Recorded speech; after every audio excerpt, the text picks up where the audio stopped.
Excuse me, sir, please stay behind the red line. Thank you.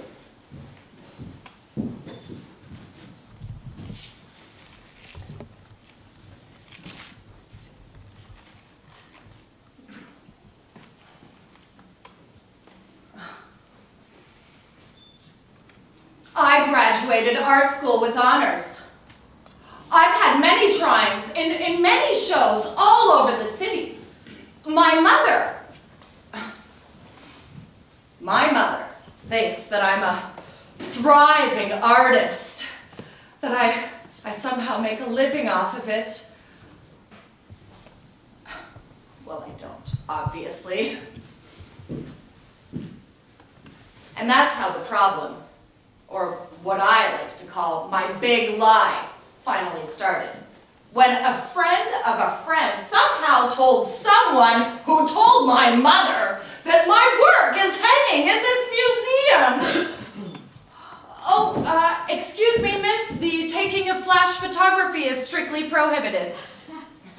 Besides, that drawing has a wonderful poster and an inexpensive postcard in the gift shop. You're welcome.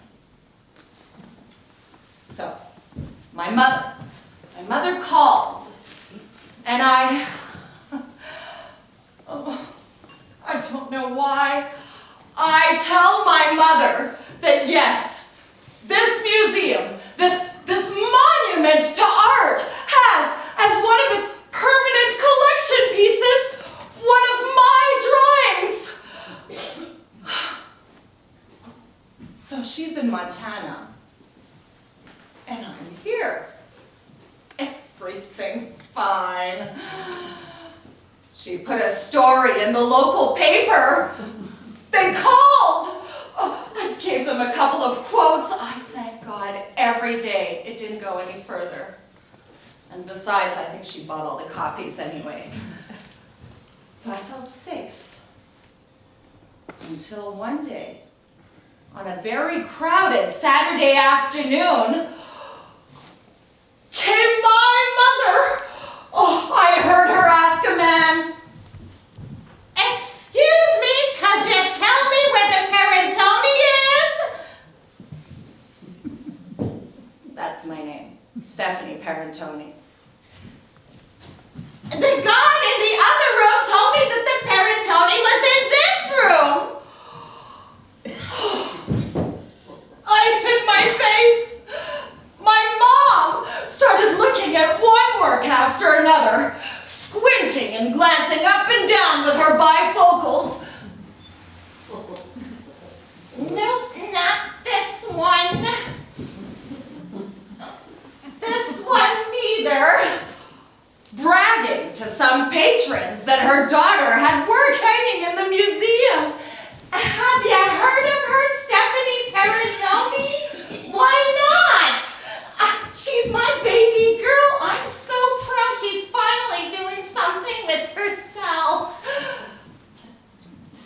And that's when I got the idea.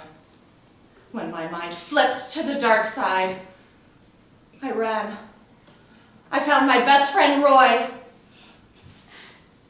Roy's a guard in costumes. Roy knew the story. Roy knew what had to be done. We went back to the room. Roy told me to wait near the door. And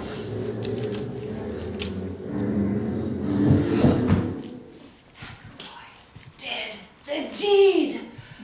He went up to my mother and with all of the charm of Judas Iscariot said, "Madam, we have been informed that you are the mother of Stephanie Parentoni, one of our artists." My mother beamed. She nodded. For once in her life, she was speechless. Roy continued, "May I escort you to your daughter's masterpiece?" And taking her arm, Roy escorted my mother across the room until they stood before one of the museum's greatest masterpieces, Studies for the Libyan Sibyl.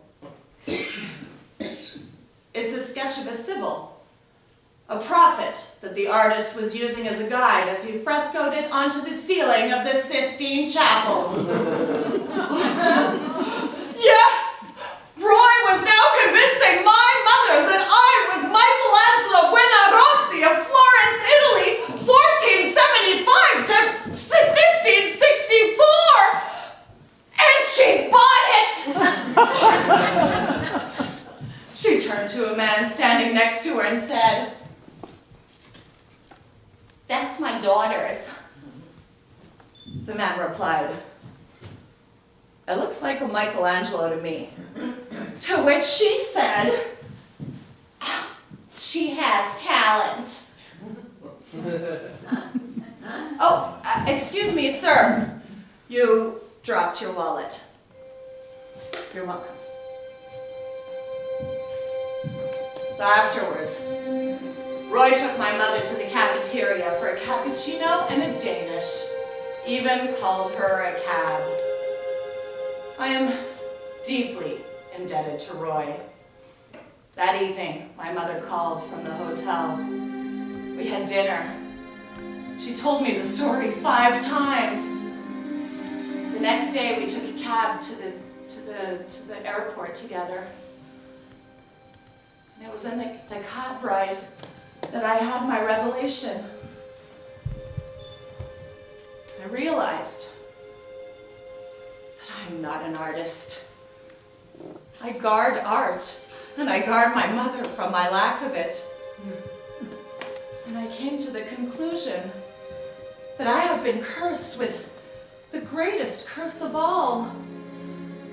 The curse of a little bit of talent. Enough to keep me going, but never enough to make anything happen. And that, ladies and gentlemen, that cab ride was the lowest point of my life.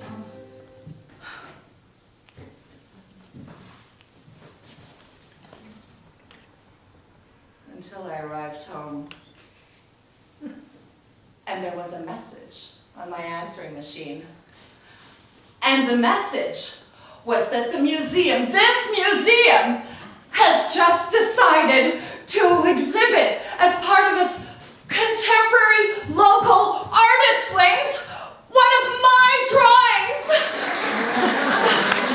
Thank you. Thank you. Thank you. Yes, thank you. Oh, sir, you're looking for the Stephanie Parentoni?